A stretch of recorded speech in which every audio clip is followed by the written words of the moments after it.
Vous êtes sur plateforme Toutes Côtés et c'est un plaisir de vous recevoir sur notre chaîne. Parmi les séraphins, les chérubins, les archanges et autres types d'êtres angéliques du paradis, un être est surtout connu pour être considéré comme l'ange le plus puissant de Dieu, Métatron.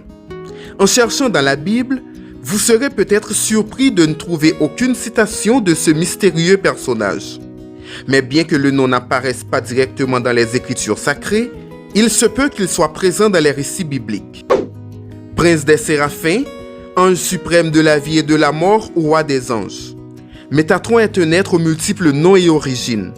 Il apparaît à la fois dans les traditions islamiques et chrétiennes et dans la tradition juive, plus précisément sur le côté mystique de la religion.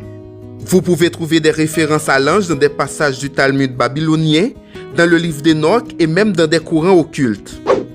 Grâce à sa proximité avec Dieu, il y a même des disputes sur le véritable rôle qu'il joue au paradis. De plus, comment et quand exactement la légende du Métatron est née est également sujet de débat. Ce que l'on sait, c'est que son histoire est plus ancienne, basée sur un événement supposé du 1er siècle après Jésus-Christ. Ce récit est décrit avec précision dans le multibabylonien qui contient des histoires et des commentaires des dirigeants du judaïsme. Un jour, un juif nommé Elisha ben Abouyad reçut l'honneur d'être autorisé à entrer au paradis. Dans ce cas, il n'était pas mort, mais il aurait été de ceux choisis pour entrer en contact avec ce qui est au-delà de nos yeux. Une fois au paradis, Elisha se serait confondu avec une situation dès son arrivée. Il trouva l'ange Métatron assis avec une apparence de lumière vive, des vêtements blancs, et comme seul Dieu est autorisé à s'asseoir au paradis, Elisha est arrivé à la conclusion qu'il n'y ait pas qu'un seul Dieu, mais plutôt deux. Ce que l'humain ne savait pas, c'est que l'une des raisons probables pour lesquelles le Métatron s'asseyait avait à voir avec l'une de ses fonctions, celle de scribe céleste. Il écrivait des actes pour Israël au moment où il a été vu par Elisha. Pour montrer qu'il était inférieur à Dieu, Métatron reçut avec humilité 60 coups de bâton de feu. Ainsi, il fut prouvé qu'il n'était pas un Dieu, mais un ange qui pouvait recevoir un châtiment.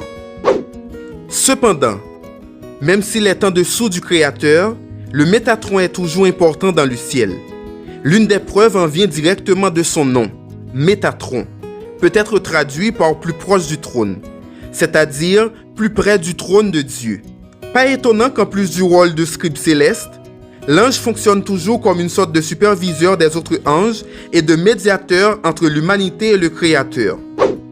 Comme le Métatron est ancré dans plus d'une doctrine, ses caractéristiques peuvent changer. Ce qui fait généralement l'unanimité, c'est qu'on parle d'un ange qui est plus proche de Dieu et qui a plusieurs obligations. Par exemple, sous la responsabilité de médiateur, Métatron n'est disponible pour assister personne. Lorsqu'il est appelé à la prière, il servira de guide à l'ange choisi pour délivrer un message ou même agir dans le monde des vivants.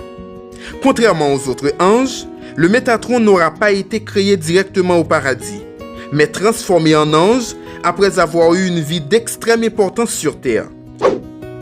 Pour expliquer cette histoire, je dois d'abord parler de quelque chose qui s'appelle la Kabbale. Vous avez déjà entendu parler de ce terme Kabbale ? Ce n'est rien de plus que l'école de pensée du judaïsme qui étudie les sciences occultes et le côté mystique de la religion. Les études englobent des enseignements sur Dieu, l'être humain, la vie, la mort et la création de notre monde. L'idée est de comprendre ce qui est présent dans la Torah, le livre sacré du judaïsme. Puisque Dieu aurait encodé les secrets de l'univers dans l'œuvre, ceux qui souhaitent en savoir plus sur la Kabbale seront invités à lire le livre le plus célèbre du mysticisme juif, le Zohar. Le livre est un ouvrage d'une grande importance pour l'école de pensée et qui parle des êtres célestes, personnages bibliques, la nature de Dieu et bien d'autres sujets. C'est dans le Zohar que les adeptes de la Kabbale trouvent des conseils, en plus d'y trouver le passé du Métatron. L'histoire dit que dans le monde des vivants, l'ange était le prophète Enoch, le père de Méthusalem, et l'une des figures bibliques qui a vécu plus longtemps que d'habitude. Alors que Méthusalem était le détenteur du record de longévité avec une surprenante 969 ans, Enoch n'a pas dépassé 4 siècles et a quitté ce monde après 365 ans. En disant qu'il est parti de ce monde, je ne voulais pas dire qu'il est tout simplement mort. En fait, la sagesse et la loyauté envers Dieu ont emmené Enoch à être emmené au ciel par nul autre que le Créateur lui-même. Enoch marcha avec Dieu, puis il ne fut plus, car Dieu l'a pris pour lui-même. Genèse chapitre 5, verset 24. Il est monté au paradis sans rencontrer la mort. Et selon le Zohar, Dieu lui a donné la permission de continuer son ministère au ciel pour toute l'éternité. Pas en tant qu'Enoch, bien sûr, mais plutôt en tant que Métatron. Dolly explique également que de son vivant, il a écrit un livre avec les secrets de la sagesse. Puis, dès qu'il a été pris par Dieu, Enoch a reçu les secrets célestes pour les transmettre aux personnes jugées dignes. Pour lui, 1000 clés ont été remises. Et comme c'est d'une grande importance, 100 bénédictions sont faites quotidiennement en son nom. En tant que Métatron, l'ange est devenu l'un des rares êtres célestes autorisés à regarder directement la figure de Dieu. C'est précisément pour tout cela qu'il y a un débat parmi les savants impliquant toute cette importance de l'ange qui semble être presque aussi pertinent que Jésus. Cela est dû au fait que le Métatron est le médiateur entre Dieu et l'humanité. Si l'on prend en compte exactement ce qui est écrit dans la Bible, seule une figure religieuse remplit ce rôle, Jésus-Christ, car il n'y a qu'un seul Dieu et un seul médiateur entre Dieu et les hommes, l'homme Jésus-Christ. Ce sont donc les mots exacts que nous pouvons trouver au verset 5 du chapitre 2 du 1er Timothée. Deuxièmement, l'idée d'avoir Métatron si près du trône de Dieu entre également en conflit avec la position de Jésus au ciel. C'est parce que la Bible elle-même dit à plusieurs reprises que c'est Jésus qui est assis à la droite du Créateur. Par exemple, au chapitre 16 du livre de Marc, verset 19, il est dit que le Seigneur Jésus a été élevé au ciel et s'est assis à la droite du Père. Selon le Zohar, l'un des exploits les plus célèbres du Métatron aurait été guider le peuple hébreu dans le voyage de 40 ans à travers le désert du Sinaï jusqu'à son arrivée dans la terre promise. Et ici, il y a une autre controverse avec le rôle de l'ange. Au verset 21 du chapitre 13 de l'Exode, il est dit que pendant la journée, le Seigneur allait devant eux dans une colonne de nuée pour les guider sur le chemin, et la nuit dans une colonne de feu pour les éclairer afin qu'ils puissent marcher de jour et de nuit. Alors, quel serait le vrai rôle du Métatron dans l'histoire et ses voyages entre le ciel et la terre? L'histoire raconte qu'il est aussi en quelque sorte un protecteur des enfants morts prématurés, transmettant l'amour de Dieu à ceux qui n'ont pas vécu assez longtemps pour le connaître. Certains disent que ce travail de protection des enfants est en réalité beaucoup plus symbolique que littéral. Dans ce cas, Métatron travaille sur chaque être humain, quel que soit son âge, et apporte la guérison à l'enfant intérieur. Son pouvoir est si grand qu'il est également capable d'apaiser l'envie et le ressentiment dans son cœur, laissant toujours le rappel que nous ne devons jamais perdre la foi.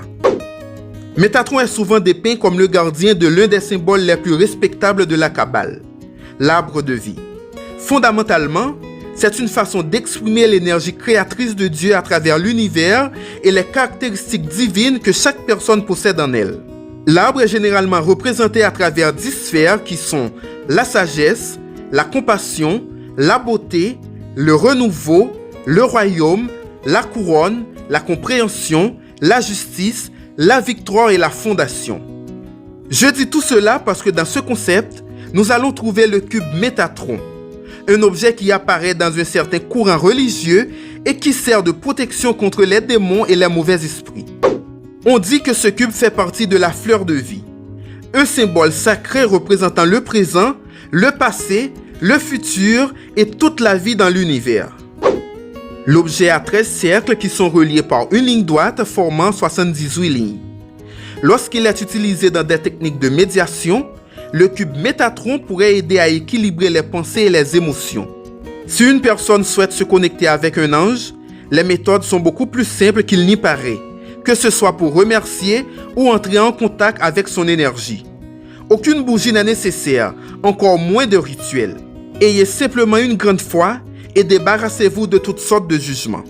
Au final, c'est exactement ce dont nous avons besoin pour vivre en paix, n'est-ce pas? À la fois avec les autres et avec nous-mêmes. Si vous connaissez plus d'informations sur Métatron, assurez-vous de me le faire savoir ici dans les commentaires. Je vous adore.